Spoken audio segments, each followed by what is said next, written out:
Dios los bendiga muchísimo. Vamos a pedirle a Dios que nos siga bendiciendo como lo hizo en la alabanza. Padre bueno, quédate con nosotros, Señor. Queremos ser enseñados por ti, queremos que tú vengas y nos ayudes a ver a Cristo en las profecías el día de hoy. Bendito seas, que tu palabra nos alumbre a cada uno conforme a la necesidad que tenemos, que son muy variadas, pero que tú las conoces todas, Señor. Ven y visita tu pueblo, ayúdanos a todos. Da tu bendición. Amén. El día de hoy vamos a hablar cómo la Biblia anuncia que iba a venir un Mesías, una promesa, un Salvador, y cómo ese Mesías está reflejado a lo largo de todos los libros proféticos que hemos estado estudiando juntos. Iniciamos explicando que Dios prometió que iba a hacer un nuevo pacto. Jeremías 31, versos 33 y 34, dice la Biblia: He aquí vienen días, dice Jehová, en los cuales haré pacto con la casa de Israel y con la casa de Judá. Verso 33, pero este es el pacto que haré con la casa de Israel después de aquellos días, dice Jehová. Daré mi ley en su mente y la escribiré en su corazón, y yo seré a ellos por Dios y ellos me serán por pueblo. Y no enseñará más ninguno a su prójimo ni ninguno a su hermano diciendo conoce a Jehová, porque todos me conocerán. Desde el más pequeño hasta el más grande, dice Jehová, porque perdonaré la maldad de ellos y no me acordaré más de su pecado. Aquí está diciendo que Dios haría un pacto nuevo y lo está prometiendo cuando estábamos en el antiguo pacto. Y ese pacto iba a tener la ley escrita no en tablas de piedra, sino en el corazón de cada ser humano que se rindiera a ese pacto y en la mente. Dios iba a venir en realidad, les iba a enseñar, les iba a hacer su palabra notoria, clara, los iba a bendecir. Y Él iba a enviar al autor de este pacto para que todo esto fuera una realidad, para que verdaderamente pudiera cambiar el corazón y pudiera Dios tener una cercanía enorme con cada ser humano. Y ese autor del pacto es el Mesías, la promesa de aquel ser que nacería y que cambiaría por completo el corazón de aquel que se rindiera a Él. Y hablando sobre la influencia del precioso Mesías a lo largo de la historia de la humanidad, en todo el mundo, hay muchas frases interesantes. Por ejemplo, Napoleón dijo: he investigado en vano en la historia para hallar a alguien igual a Jesucristo o algo que se le parezca al Evangelio. Las naciones desaparecen, los tronos caen, pero la iglesia permanece. Y Philip Brooks hizo una reseña de la vida y la influencia de Cristo con unos pequeños párrafos que te voy a leer. Decía él: nació en una oscura villa, hijo de una campesina. Creció en otra villa donde trabajó en un taller de carpintería hasta que tuvo 30 años. Luego, durante 3 años, fue un predicador ambulante. Nunca escribió un libro, nunca tuvo una oficina, nunca tuvo una familia ni fue dueño de una casa.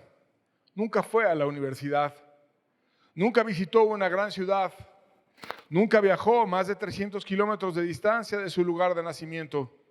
Nunca hizo las cosas que por lo general acompañan a la grandeza. No tuvo más credenciales que las de él mismo. Solo tenía 33 años cuando la marea de la opinión pública se volvió en su contra. Se alejaron sus amigos, uno de ellos le negó. Fue entregado a sus enemigos y pasó por burla de un juicio. Fue clavado en una cruz entre 2 ladrones. Cuando estaba muriendo, sus verdugos echaron suertes por sus vestiduras, la única propiedad que había tenido en la tierra. Cuando murió, fue puesto en un sepulcro prestado por compasión de un amigo. Han pasado 19 siglos y hoy es la figura central de la raza humana. Todos los ejércitos que hayan marchado, todos los navíos que hayan navegado, todos los parlamentos que hayan debatido, todos los reyes que hayan reinado, puestos todos juntos, no han afectado tanto la vida del hombre como esta vida solitaria. Jesucristo cambió el mundo por completo. Y sobre la influencia que Él ha tenido en todos los países, una interesante es la que Él tuvo en las Islas Fiji. Literalmente en este lugar pasaron del canibalismo al cristianismo. Tú podías comprar a una persona por unos pocos dólares y comértela. Y durante la Segunda Guerra Mundial, en una isla remota, un soldado norteamericano halló un nativo que llevaba una Biblia y en inglés y hablaba inglés. Y se puso a hablar el soldado americano con aquel nativo. Y con un aire de arrogancia, el americano le dijo: nosotros las personas educadas ya no tenemos mucha fe en ese libro. El isleño le contestó: es mejor para ustedes que nosotros sí tengamos fe en este libro, dándose unas palmaditas en el estómago. Pues de lo contrario, usted estaría aquí ahora. Como diciendo, si no nos lo hemos comido es porque Dios nos enseñó a que valoráramos la vida humana por lo que aprendimos de este libro. Y el cristianismo ayudó a eliminar el canibalismo, porque no, el hombre es como cualquier animal que te lo puedas comer y ya, sino es un ser creado por Dios. Y la influencia de Cristo es enorme. Por ejemplo, en la propagación del conocimiento, en la Universidad de Harvard, creada por el dinero y libros del reverendo John Harvard en un inicio, hay un grabado sobre una piedra en esa universidad que recuerda la visión de su fundador. Y dice el grabado: luego que Dios nos trajo a salvo a Nueva Inglaterra y hemos edificado nuestras casas, provisto para las necesidades de nuestro vivir, formado lugares adecuados para la adoración y establecido un gobierno civil, una de las próximas cosas que hemos deseado y procurado ardientemente es obtener conocimiento avanzado y perpetuo para la posteridad. Tememos dejar a las iglesias un ministerio ignorante cuando nuestros actuales ministros descansen en el polvo. Y entonces fundaron una universidad que el día de hoy es una de las más destacadas de todo el mundo. Y entonces ese precioso Jesucristo, que en cualquier lugar que tú observes, la ciencia, el cambio de los hábitos, las cuestiones culturales que eran negativas, la esperanza, los cambios de vida, todo lo cambió. Fue anunciado desde mucho tiempo antes de que Él naciera. Y vamos a ver cómo los profetas estuvieron anunciando a Jesucristo. Isaías lo anunciaba en el capítulo 40, versos 3 al 5, de esta manera. Dice: voz que clama en el desierto, preparad camino a Jehová, enderezad calzada en la soledad a nuestro Dios. Todo valle sea alzado y bájese todo monte y collado, y lo torcido se enderece y lo áspero se allane, y se manifestará la gloria de Jehová, y toda carne juntamente lo verá, porque la boca de Jehová lo ha hablado. Y aquí está diciendo la situación de Israel cuando iba a venir un anunciador, alguien que iba a preparar el camino para que Dios viniera y se glorificara. O sea, Cristo, antes de que fuera manifiesto, iba a tener un anunciador previo. Y era un desierto. Él predicaba en el desierto físico y también en un sentido espiritual. Israel era un desierto. No había conocimiento del Dios vivo, no había un camino para recibirle, y tuvo que venir un hombre a preparar los corazones para que pudiera venir el precioso Salvador. Y esa profecía que dice que antes que viniera el Mesías vendría un anunciador, también el evangelista Mateo la retomó en el capítulo 3, versos 1 al 3, cuando vemos su cumplimiento. En aquellos días vino Juan el Bautista, predicando en el desierto de Judea y diciendo: arrepentíos porque el reino de los cielos se ha acercado. Pues este es aquel de quien habló el profeta Isaías cuando dijo: voz que clama en el desierto, preparad el camino del Señor, enderezad sus sendas. Y ese desierto fue cambiado. Y en 6 meses el corazón empezó de la nación entera a prepararse para que la gracia viniera. Y la gracia venía a través de ese precioso Salvador del Mesías, del Señor Jesucristo. Y Él era la voz de uno que clamaba en el desierto. Entonces había alguien que oraba, había alguien que intercedía cuando Juan el Bautista era poderosamente usado. Y tú sabes quién era ese que intercedía para que Dios lo ayudara y lo levantara y pudiera tener todo el poder que tuvo Juan el Bautista, que tuvo tanta fuerza que dice la Biblia que tenía la misma unción y gracia que el mismo Elías. Su nacimiento fue muy peculiar. Sería milagrosamente concebido por una virgen. Isaías 7, verso 14. Dice la Biblia, pero por tanto el Señor mismo os dará señal. He aquí la virgen concebirá y dará a luz un hijo y llamará su nombre Emmanuel. La palabra Emmanuel quiere decir Dios con nosotros. O sea, una virgen iba a concebir a Dios con nosotros. Y tiene una dualidad todo esto porque iba a ser humano, pues venía de otro ser humano, pero también iba a ser concebido de una forma imposible, que si no era por la mano de Dios, nunca hubiera nacido un ser humano de una virgen. De tal manera que en Cristo se conjugan las dos partes, verdadero Dios y verdadero hombre. Dios decide dejar todo su poder, toda la forma majestuosa que él tenía y encerrarse en un cuerpo humano y vivir como ser humano en un acto de humildad enorme.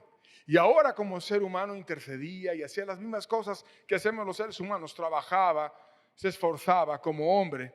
Y lo hizo para que como hombre nos entendiera y pudiese identificarse con nuestras necesidades. Y al mismo tiempo como Dios nos muestra el camino de la reconciliación y de su amor para con nosotros. Y como el Padre nos ama tanto que envió a Jesucristo para que pudiéramos nosotros ser reconciliados con Él. Lucas, el evangelista, registró cómo un ángel le anunció a María, una joven virgen, que su primer hijo sería un milagro. Lucas 1, versos 30 al 33, dice, entonces el ángel le dijo, María, no temas, porque has hallado gracia delante de Dios. Y ahora concebirás en tu vientre y darás a luz un hijo y llamarás su nombre Jesús, que quiere decir Salvador. Este será grande y será llamado Hijo del Altísimo. El Señor Dios le dará el trono de David su padre y reinará sobre la casa de Jacob para siempre. Y su reino no tendrá fin. Y qué interesante es que el Padre escogió una familia que criara desde la perspectiva humana al precioso Cristo como niño. María, llena de gracia, una joven campesina, una joven sencilla, una joven humilde. No escogió que viniera como hijo de un rey o de un político o de un hombre rico, sino de una mujer sencilla, de un carpintero también, de una familia del pueblo. Y le dijo que ese precioso niño iba a ser llamado Hijo del Altísimo, que iba a ser heredero del trono y que iba a ejercer como rey y que nunca iba a terminar su reino, por lo tanto es eterno. También decía la profecía que iba a nacer en Belén, Miqueas 5, verso 2, dice, pero tú, Belén, Efrata, pequeña para estar entre las familias de Judá, de ti me saldrá el que será Señor en Israel, y sus salidas son desde el principio, desde los días de la eternidad. Una aldea pequeña y humilde de Judá, que era de la tribu de Efraín y se incorporó a Judá, y que iba a ser el lugar, en ese lugar de Belén, en donde el Señor Jesucristo iba a nacer. Y era el que salía desde el principio, como dándonos luces de que Dios venía a esta tierra y hasta la eternidad, el primero y el último que decidió nacer en un lugar humilde para enseñarnos el camino. Y Mateo documentó cómo les tomó por sorpresa la profecía cuando Jesucristo nació, cumpliendo precisamente esa profecía de venir a este mundo en Belén. Mateo 2, versos 1 al 3 dice, cuando Jesús nació en Belén de Judea, en los días del rey Herodes, vinieron del oriente a Jerusalén unos magos diciendo, ¿dónde está el rey de los judíos que ha nacido? Porque su estrella hemos visto en el oriente y venimos a adorarle.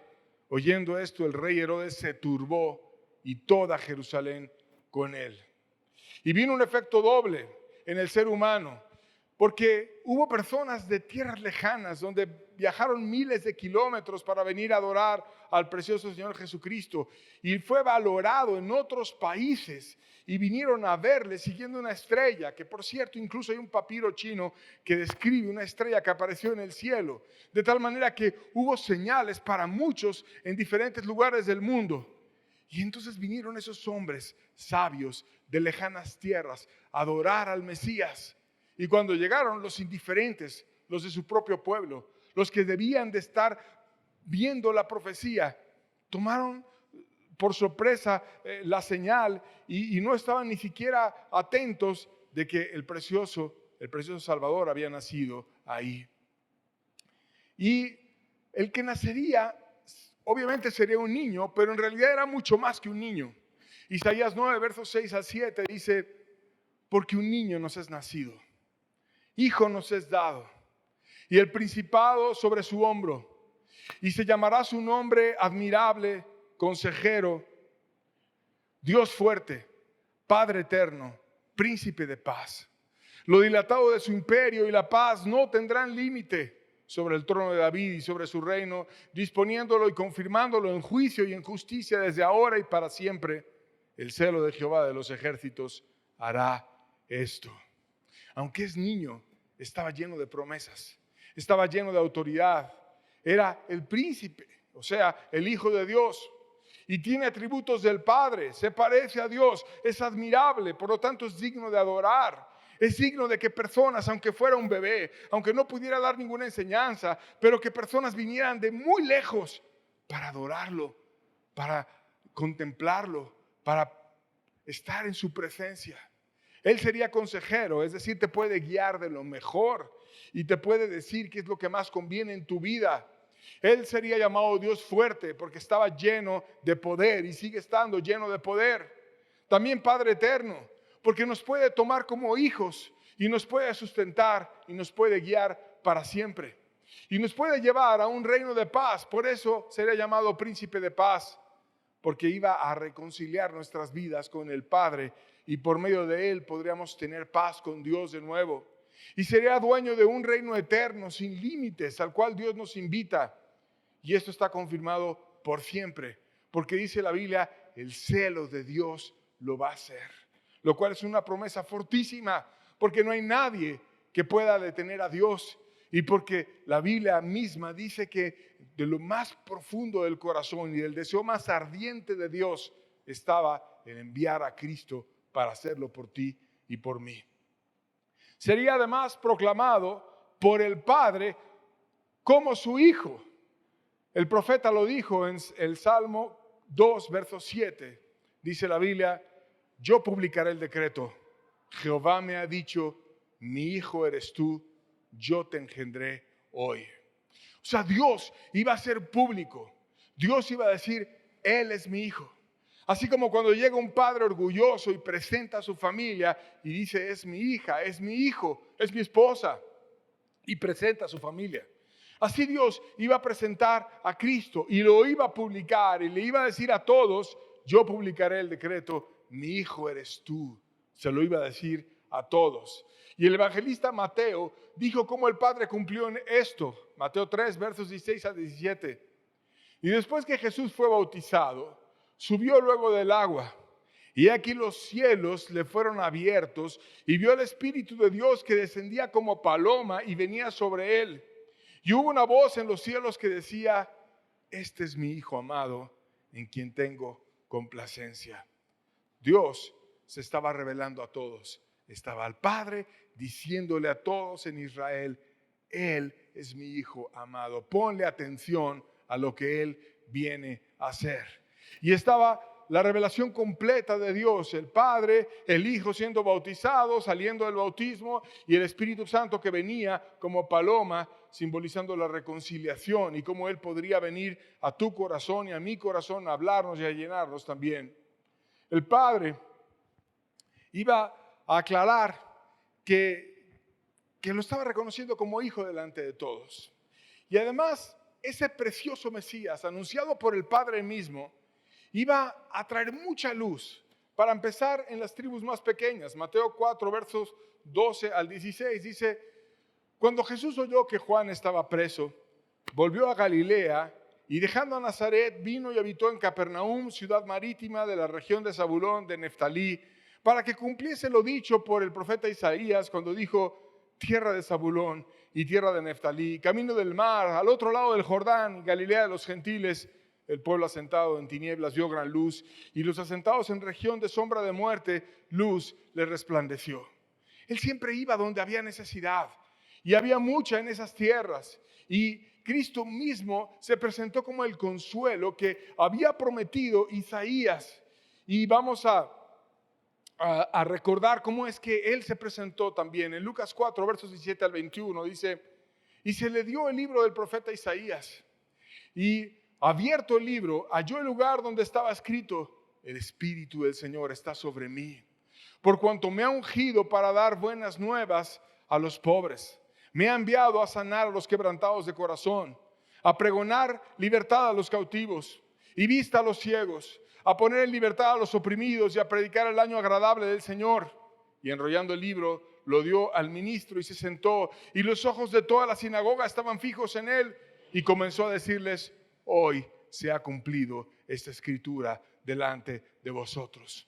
Tomó la escritura, abrió la promesa, leyó al profeta, empezó a amarles, a servirles, y les dijo: ha venido esta escritura, ha venido la gracia, ha venido la promesa, y tú vas a ver cuántas bendiciones voy a hacer. Hizo milagros, cambió corazones, llamó a gente a servirles, trajo una esperanza, un cambio de vida por completo.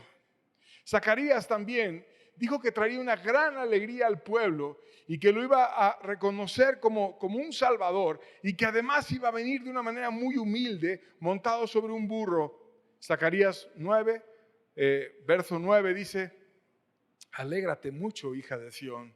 Da voces de júbilo, hija de Jerusalén. He aquí tu rey vendrá a ti, justo, salvador, humilde, cabalgando sobre un asno, sobre un pollino, hijo de asna.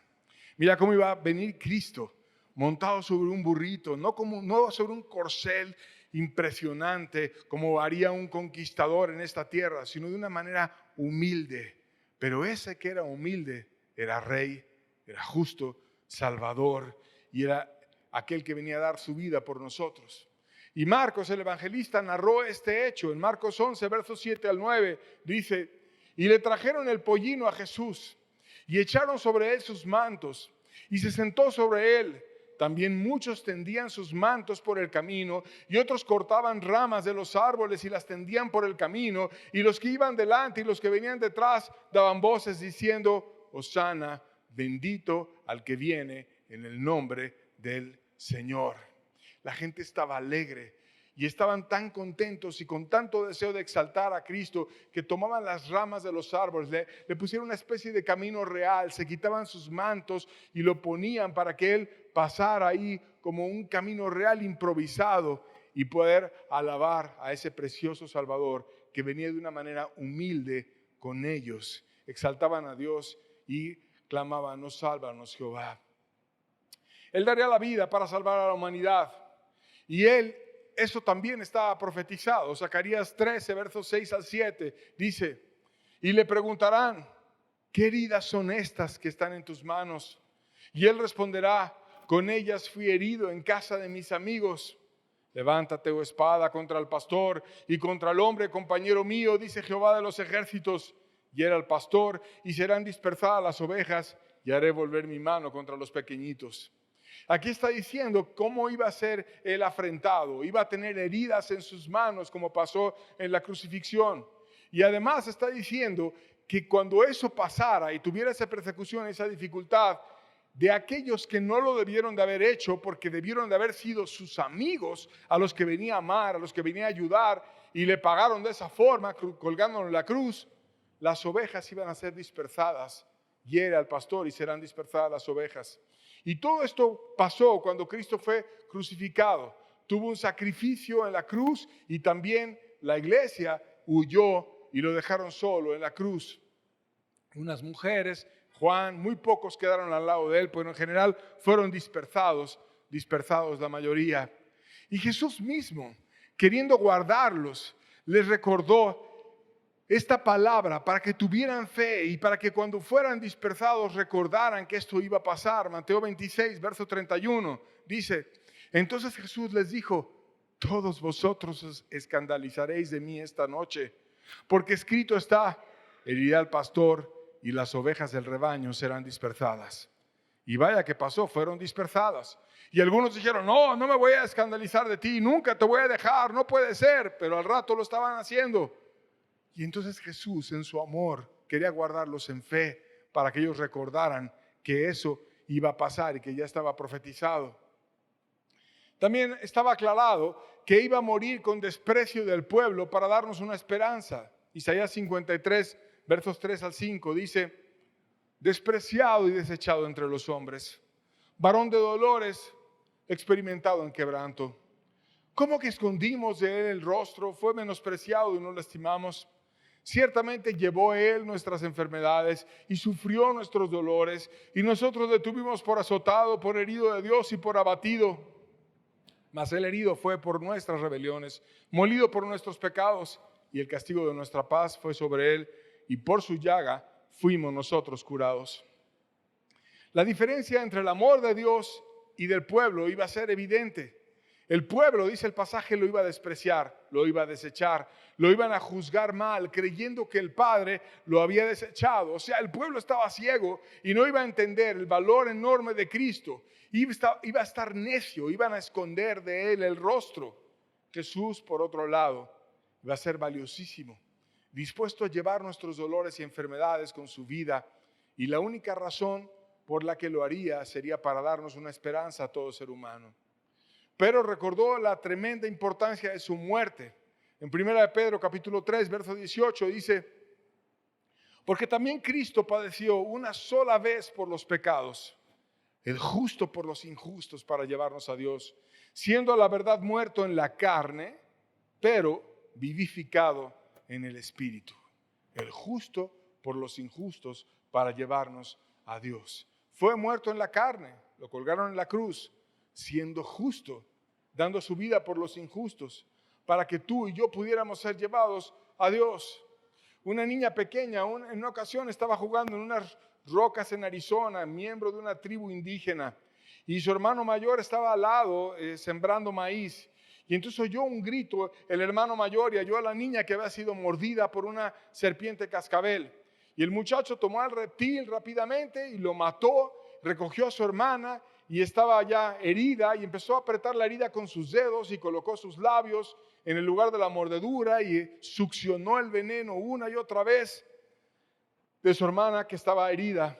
Aunque la niña se puso muy grave y enferma, logró sobrevivir gracias a su hermano que le sacó el veneno. Pero el hermano murió, dio la vida por su hermana, le sacó el veneno y se lo quedó él. Eso es exactamente lo que hizo Cristo.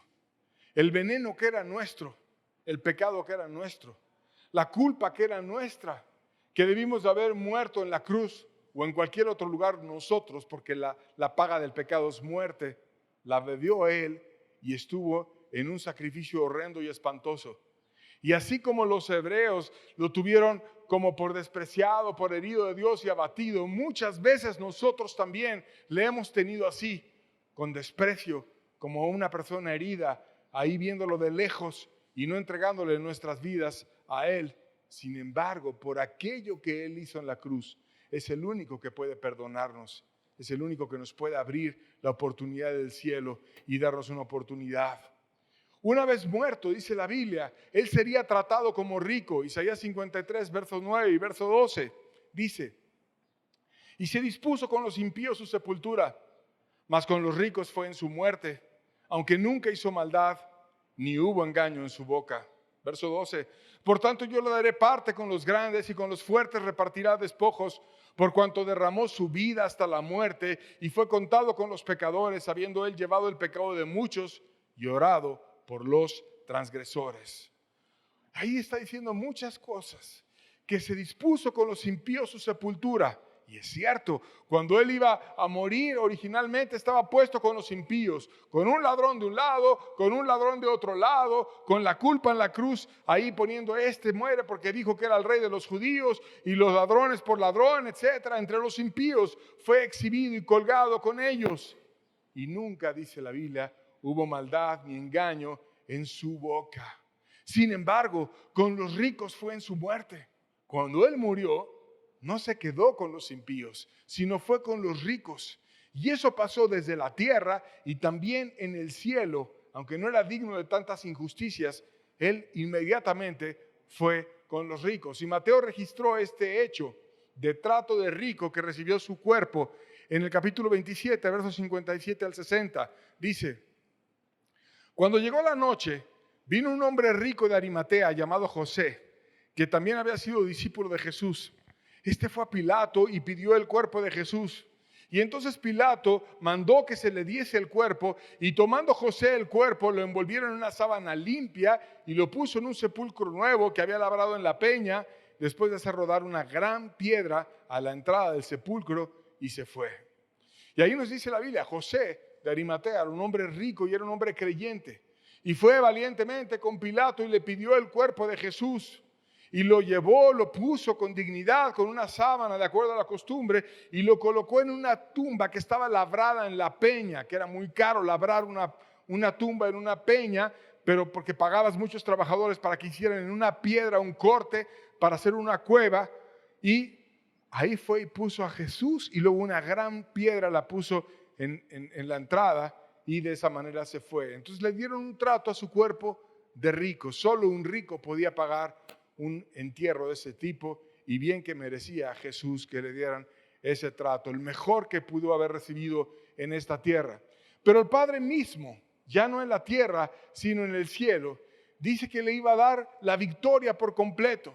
Salmo 110, verso 1. Jehová dijo a mi Señor: siéntate a mi diestra hasta que ponga a tus enemigos por estrado de tus pies.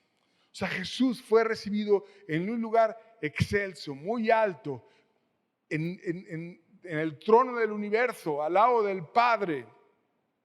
Y Dios mismo, el Padre, prometió: tú vas a estar aquí a mi diestra, porque yo voy a poner a tus enemigos por estrado de tus pies. Y esto ocurrirá en el inicio de la eternidad. Y el apóstol Pablo lo recordó en Romanos capítulo 14, verso 11, diciendo: porque escrito está, vivo yo, dice el Señor, que ante mí se doblará toda rodilla y toda lengua confesará a Dios. Y eso va a pasar. Y es mejor hacerlo ahora, antes de que lleguemos a ese momento. Pero cuando esté Cristo ahí, cuando inicie la eternidad, ¿tú crees que va a haber ateos? ¿Tú crees que va a haber personas que van a estar resistiendo y que no se van a postrar rogando una oportunidad y no van a decir verdaderamente creo en ese precioso Salvador y en ese precioso Mesías? Todo ojo lo verá y toda rodilla se va a postrar delante de Él. Y es mejor hacerlo ahora, no cuando ya de una manera convenenciera, ya que veas ahí el cielo de un lado, el infierno del otro, trates de a último momento salvarte. No en esa forma, sino desde ahora que tenemos la oportunidad de verlo todavía como un Salvador. Y todas esas profecías vienen en los libros proféticos que hemos estado estudiando. Sin embargo, hay algo interesante. Jesucristo va a tener dos visitaciones a este mundo, y esto es algo que a los judíos los confundió mucho. Porque en una de ellas viene como ese rey manso, humilde, como el que se iba a subir en un pollino, como el que iba a nacer de una virgen, con mucha humildad, como el Salvador, etc. Y en la segunda viene con mucha fuerza, con un rey poderoso, como el que le va a dar mucha autoridad a su pueblo y el que va a hacer cosas muy gloriosas. Entonces ellos veían los pasajes de la segunda visitación y no los de la primera, y eso los confundió, además de la dureza de su corazón, para no entregarse al Salvador. Pero vamos a estudiar entonces los pasajes de la segunda visitación de Jesucristo a este mundo. Daniel 7, versos 13 al 14 dice: todo inicia en el cielo. Miraba yo en la visión de la noche, y he aquí que con las nubes del cielo venía uno como hijo del hombre, que vino hasta el anciano de días, y le hicieron acercarse delante de él, y le fue dado dominio, gloria y reino, para que todos los pueblos, naciones y lenguas le sirvieran, y su dominio es dominio eterno que nunca pasará, y su reino uno que nunca será destruido. ¿En dónde le fue dado todo eso? En el cielo. Y Cristo mismo dijo que pasaría y agregó detalles. Mateo 24, versos 30 al 31 dice: entonces aparecerá la señal del Hijo del Hombre en el cielo, y entonces lamentarán todas las tribus de la tierra, y verán al Hijo del Hombre viniendo sobre las nubes del cielo con gran poder y gran gloria. Y enviará a sus ángeles con gran voz de trompeta y juntarán a sus escogidos a los cuatro vientos desde un extremo del cielo hasta el otro. Y Dios va a enviar a sus ángeles y van a venir y van a recoger a su iglesia. Y entonces todo el mundo va a empezar a lamentar, las tribus de la tierra, cuando vean su gloria, lo va a ver todo ser humano en esta tierra. Y lo van a empezar a lamentar. ¿Por qué? Ojalá hubiera creído, ojalá me hubiera rendido, ojalá no hubiera tenido ese corazón duro, ojalá no hubiera sido indiferente y necio una y otra vez ante muchas oportunidades que tuve, pero nunca me rendí a Él. Y van a empezar a lamentar porque ya no va a haber oportunidad. Porque va a venir el ángel, te va a ver ahí y va a pasar de largo porque nunca tuviste un corazón para rendirte a Dios. Y solo va a ir el pueblo de Dios a ser recogido por los ángeles y Dios le va a decir quién sí y quién no. Juan lo confirmó como vendría desde el cielo a los ojos de todos. Apocalipsis capítulo 1, verso 7 dice: he aquí viene con las nubes y todo ojo le verá y los que le traspasaron. Y todos los linajes de la tierra harán lamentación por él. Sí, amén.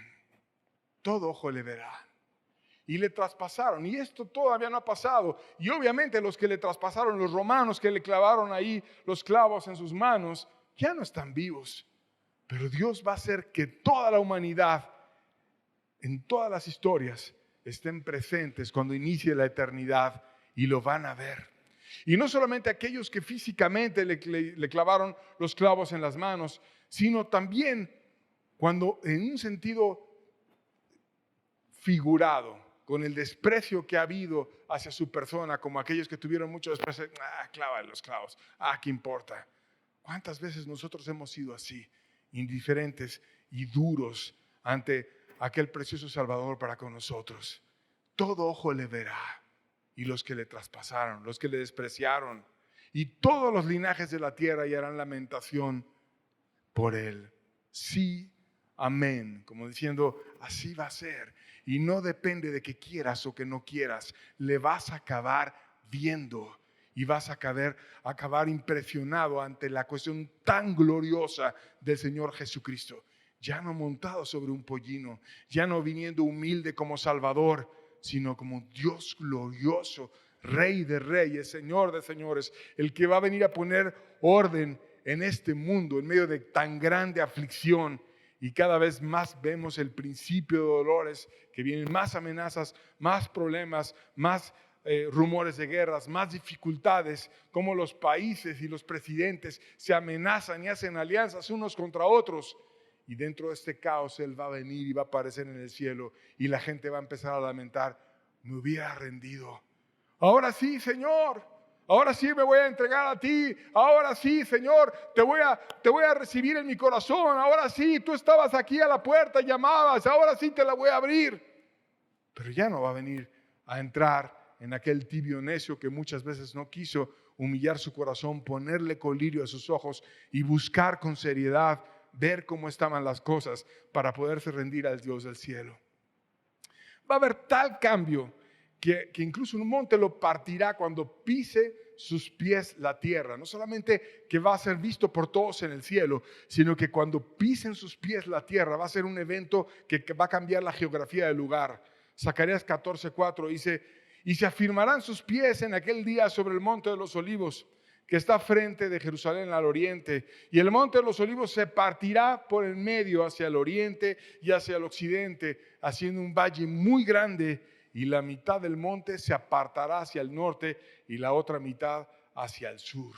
Así va a venir Cristo, va a cambiar todo por completo y va a poner sus pies en la tierra y va a ordenar todo. Va a estar lleno de poder para gobernar. Isaías 11, versos 1, 2 y 4, la primera parte. Saldrá una vara del tronco de Isaí, un vástago retoñará de sus raíces y reposará sobre él el espíritu de Jehová, espíritu de sabiduría y de inteligencia, espíritu de consejo y de poder, espíritu de conocimiento y de temor de Jehová. Verso 4, y juzgará con justicia a los pobres y arguirá con equidad para los mansos de la tierra. Por tanto, hagámonos pobres, Hagámonos sensibles de corazón. No importa si eres rico o pobre económicamente, importa que seas pobre de corazón, que tengas mansedumbre, y entonces va a venir y te va a dar equidad y te va a enseñar. Y esa bendición, su sabiduría, su inteligencia, su consejo, su poder, lo vas a ver en tu vida, y Él va a venir y te va a bendecir por completo. Nos va a llevar a habitar en confianza y va a ser nuestra justicia. Jeremías 23, versos 5 al 6.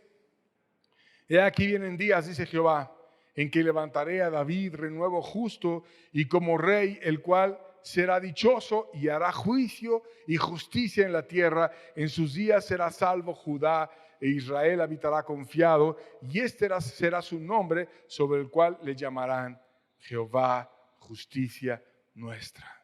No iba a ser el legalismo, iba a ser una relación de amor, de confianza. Él fue mi justicia, yo estoy seguro en Él, Él me ayudó, Él me bendijo. Y si Él ha traído tantos cambios en este mundo, ya cambió tu corazón. Si partió la historia en dos, ¿no podrá partir tu historia en dos? Antes de Cristo y después de Cristo. ¿No te podrá enseñar a amar y a perdonar como enseñó a muchos a amar y a perdonar? ¿No te podrá dar una oportunidad a ti? Si Él pasó y le dijo a los apóstoles, sígueme, y dejaron todo y lo siguieron, ¿no podrás tú también tener ese corazón y esa decisión, y te podrá influenciar para que tú tengas su bendición, su ayuda y su confianza? Jesucristo cambió la vida de quienes caminaron con Él. Convirtió un grupo de pescadores, personas sencillas, en poderosos apóstoles que ganaron a muchos. Les quitó la incredulidad. Mira a Tomás, no, si no meto mi mano en su herida, no voy a creer. Y Jesús apareció y le dijo, pues aquí está mi herida, mete tu dedo. Y no seas incrédulo, sino creyente. Y esos apóstoles se cambiaron en leones aguerridos que nada los paró. Míralos primero a todos acobardados durante la crucifixión. Y después, cuando recibieron el Espíritu enviado por Cristo, permanecieron fieles a Él sin ninguna traición hasta el final. ¿Y Jesucristo no podrá cambiar tu vida también? ¿Ya te rendiste a Él? Te pregunto hoy. Juan 6, versos 37 y 40 dice: todo el que el Padre me da, vendrá a mí, y el que viene a mí, yo no le echo fuera. Si tú vas a Él con humildad, Él no te va a echar fuera. Verso 40, y esta es la voluntad del que me ha enviado, que todo aquel que ve al Hijo y cree en Él tenga vida eterna, y yo le resucitaré en el día postrero. Así como Él resucitó, así también tú y yo seremos resucitados. ¿Por quién? Por Cristo. Y aquel que venció la muerte en su propio cuerpo, también te ayudará a ti vencer la muerte en el tuyo, y te dará un cuerpo nuevo, sin enfermedades, sin dificultades, sin lentitud, sin que se vaya marchitando. ¿Quieres ir a Él? El que viene a mí, yo no le echo fuera. Si vas a Él sinceramente, si eres manso y eres humilde, Él te puede bendecir y cambiar por completo. Jesucristo hizo tantas cosas. Hay tantos pasajes que cuesta trabajo estudiar y decir cuáles de todos vamos a poner, porque hay muchísimos que hablan de su gloriosa influencia en la humanidad, en la Biblia, también históricos. Y Juan, al final del Evangelio, hizo un versículo interesante. Dice Juan 21, 25, y hay también otras muchas cosas que hizo Jesús, las cuales si se escribieran una por una, pienso que ni aún en el mundo cabrían los libros que se habrían de escribir. Amén. O sea, es tan bello, es tan lindo, es tan bueno, que si cada quien se pudiera escribir los milagros que hizo Jesús en su vida, ¿cuántas veces te ayudó? ¿Cuántas veces te bendijo? ¿Cuántas consolaciones? ¿Cuántas almas cambiadas? ¿Cuántos sueños cumplidos? No cabrían los libros en la tierra. Ha hecho cosas increíblemente grandes en muchos, y las puede hacer en ti. Vamos a orar y vamos a despedir la reunión con unos cantos, glorificando precisamente este precioso Cristo, este Rey de Reyes, inigualable, precioso, maravilloso, que puede ser nuestro consuelo, nuestro refugio. Que seamos seres que le demos honra y gloria a Él, que aprendamos a gozarnos en Él, a confiar en sus promesas, a caminar con Él. Él está aquí. El que viene a mí, yo no le echo fuera. Vayamos a Él de todo corazón y rindamos nuestro corazón a Él como Él lo merece. Padre, gracias por haber enviado a tu Hijo a nosotros para darnos esperanza. Te pedimos, envíanos también a tu Hijo a nosotros. Todo aquel que el Padre me da, vendrá a mí, y el que a mí viniere no le echo fuera. Envíanos también a nosotros hacia tu Hijo. Ayúdanos a verlo, ayúdanos a contemplarle, a cantarle, a rendirnos a Él, porque sabemos que Él no nos echará fuera. Te lo pedimos, Padre, ayúdanos y danos tu gracia, Señor. Recibe también estos cantos, Señor, glorificando a aquel precioso Salvador que es nuestro Rey y que queremos exaltar con toda nuestra vida y cantar de su amor.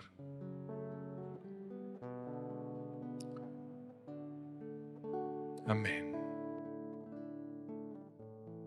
Mi Cristo, mi Rey, nadie es como tú.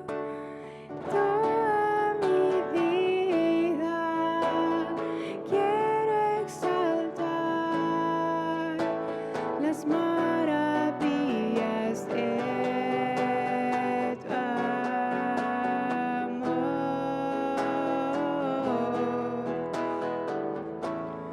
Consuelo, refugio, torre de fuerza y poder, todo mi ser, lo que yo soy, nunca cesé de adorar.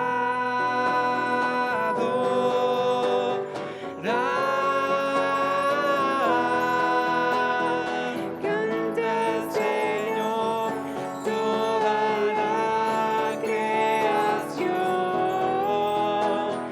honra y poder, majestad sea al Rey. Montes caerán y el mar rugirá al sonar de tu nombre. Canto con gozo al mirar tu poder.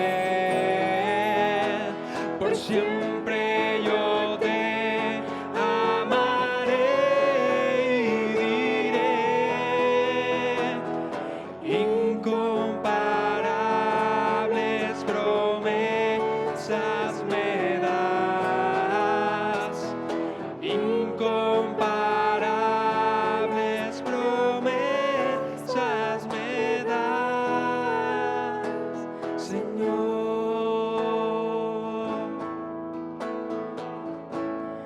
Mi Cristo,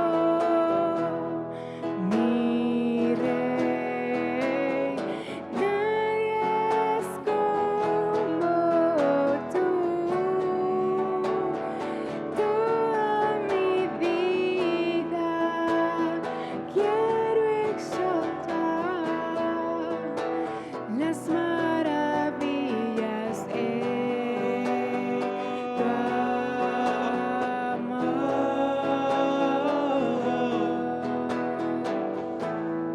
Consuelo, refugio, torre, fuerza y poder, todo mi ser,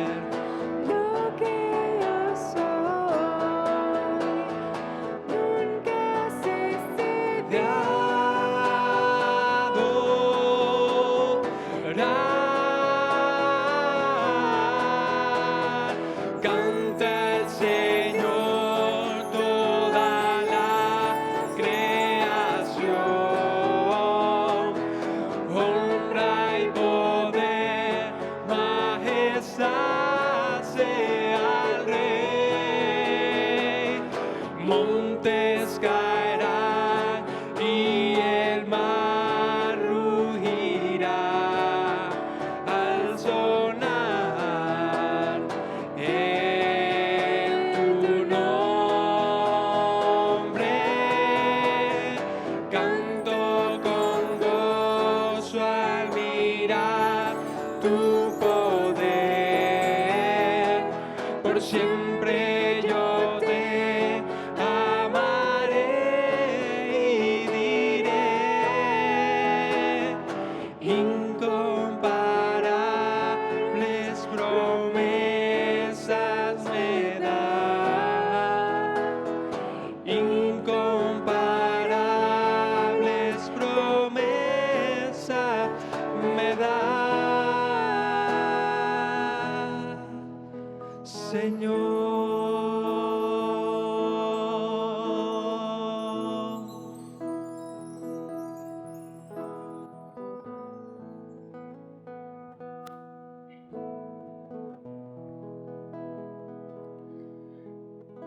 Cristo está lleno de gloria y lleno de promesas para nosotros.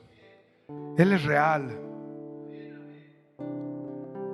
Él cambió el universo entero con solo abrir su boca y dar unas palabras. Creó la luz, creó la vida, da esperanza. Él tocó al leproso y le dijo: quiero. Y al instante su lepra se acabó. Él es invencible. Él es como el sol. Él es fuerte, Él es real, Él es tierno, Él es bello. Y nosotros tenemos el privilegio de amarle por lo que Él es, por lo mucho que nos ha dado. Tomemos esta oportunidad y rindámonos a Él como Él merece.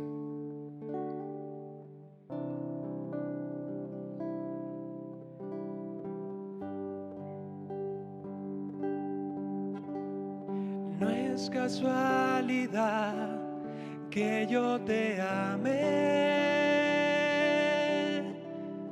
Cuando veo todo lo que has hecho, no solo en tu creación, sino en mi corazón, que sin saber por qué ya no es de piedra. No es casualidad que yo te ame, porque de tu voz emana vida, capaz de transformar un pobre corazón en una vida llena de alegría. Tu voz creó la luz que aún hoy podemos contemplar.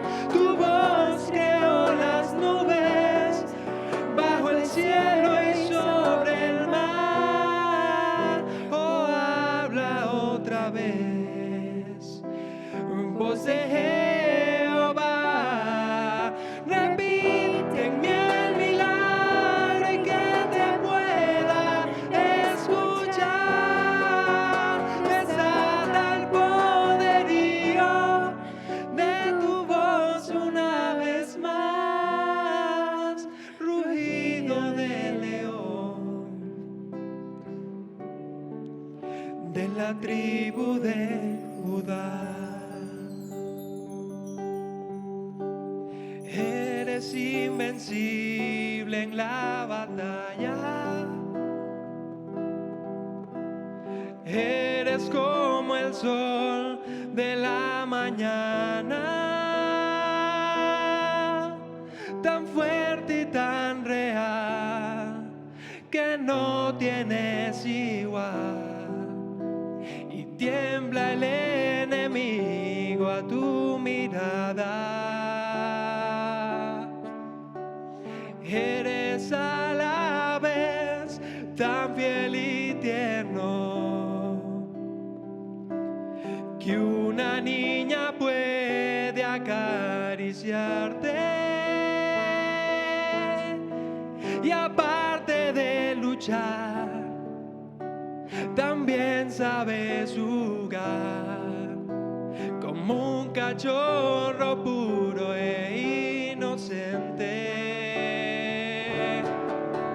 Te amo porque cuando estoy contigo soy feliz y no es casualidad que pueda estar cerca de ti. Oh, habla otra vez y que te pueda oír. Repite en mí el milagro y que te pueda escuchar. Desata el poderío de tu voz una vez más. Rugido de león de la tribu de Judá. Rugido de león de la tribu de Judá.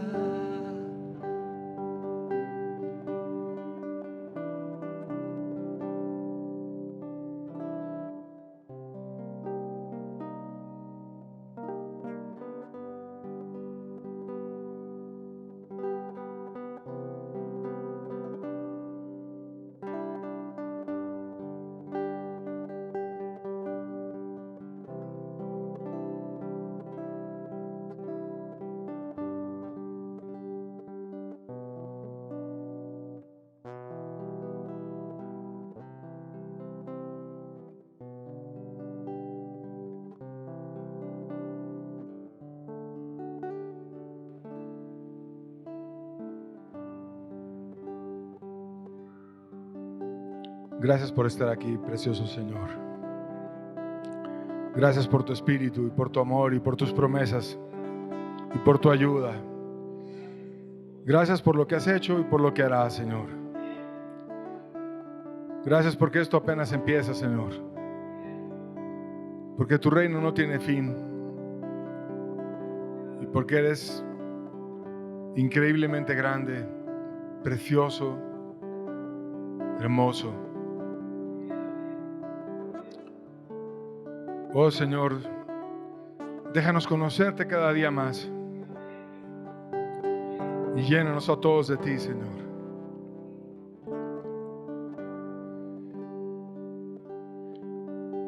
Podamos ser los adoradores que tú buscas. Podamos amarte y que veas el fruto de tu aflicción y quedes satisfecho al ver nuestras vidas, Señor. Ayúdanos a corresponderte y amarte siempre, Señor. Bendito seas, Señor. Te amamos, Señor. Amén. Amén.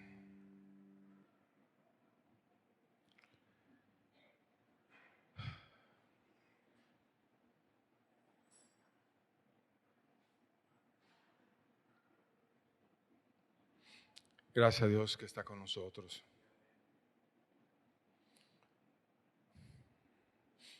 Pues con esto terminamos la reunión.